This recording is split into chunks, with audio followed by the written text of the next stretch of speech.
ସକାଳୁ ସକାଳୁ ଲକ୍ଷେ ଟଙ୍କା ନିଦଟା ଭାଙ୍ଗିକି ମୁଁ ଉଠିଲା ବେଳକୁ ଗୋଟେ ଭାଇର କଲ୍ ଆଇଛି ସେ କେଉଁଠି ସପିଂ ମଲ୍ ଆଡ଼େ ଯେ ଗୋଟେ ଥର ହଁ କରିକି ବେଗିକିନା ଗାଧୋଇ ଆଡ଼େ ବାହାରିଲି, ପୂଜାଟା ଟିକେ କଲି, ପ୍ୟାଣ୍ଟଟା ଆଉ ସାର୍ଟଟା ପିନ୍ଧିକି ବାହାରି ପଡ଼ିଲି ଆଉ ବସ୍ଷ୍ଟାଣ୍ଡ ଆଡ଼େ। ବସ୍ଷ୍ଟାଣ୍ଡରେ କିଛି ସମୟ ଛିଡ଼ା ହେଲା ପରେ ବସ୍ଟା ଆଇଲା। ବସ୍ଟା ଆସିଲେ କି ହଁ ଏତେ ଭିଡ଼ ଯେ କୁହନା ସେ କଥା, ଛିଡ଼ା ହେଇ ମୁଣ୍ଡଟା ଖରାପ ହେଇଗଲା। ଏ ମଉସାକୁ ଦେଖ ଏତେ ଭିଡ଼ରେ ବି ଶୋଇଛନ୍ତି, କିନ୍ତୁ ଲୋକ ଏଠି ଛିଡ଼ା ହେଇକି ମରୁଛନ୍ତି। କ'ଣ କରିବା କୁହ।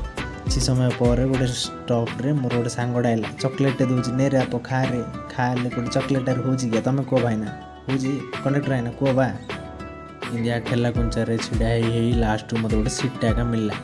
ସିଟ୍ଟା ମିଳିଲା ପରେ ଏତେ ଖୁସି ଆଉ ମୋ କଥା କୁହନା ଭାଇନା। ରାସ୍ତାଟା ଦେଖି ଯାଉ ବହୁତ ଦୂର ଗଲୁ, କିନ୍ତୁ ହେଲେ ଭିଡ଼ କମିବା ନା ନେଉନି ଆଉ କ'ଣ କରିବା।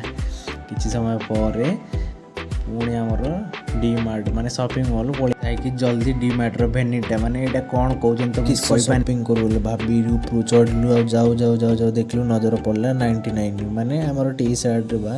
ଏଇଠି ଦେଖ ଗୋଟେ ମଉସାଙ୍କୁ ପୁରା ଘରରେ ଟେପ୍ ଗୋଟେ ଆଣିକି ମାପିକି ନେଉଛନ୍ତି, ସତେ ଯେମିତି ତାଙ୍କର ମାନେ କ'ଣ କହିବା। ଆମେ ସପିଂ ସରିଲା ଆଉ ମାଜା ବୋଟଲଟା ଧରିକି ପିଇ ବାହାରିଲୁ ବସ୍ରେ, ଅଟୋରେ ଯାଉ ଆମ ଭିଡ଼ିଓଟା ସବସ୍କ୍ରାଇବ୍ କରିଯିବ ଭାଇନା। ଓକେ, ମନେ ରଖିଲ ନା? ଠିକ୍ ଅଛି ଭାଇନା, ଚାଲ।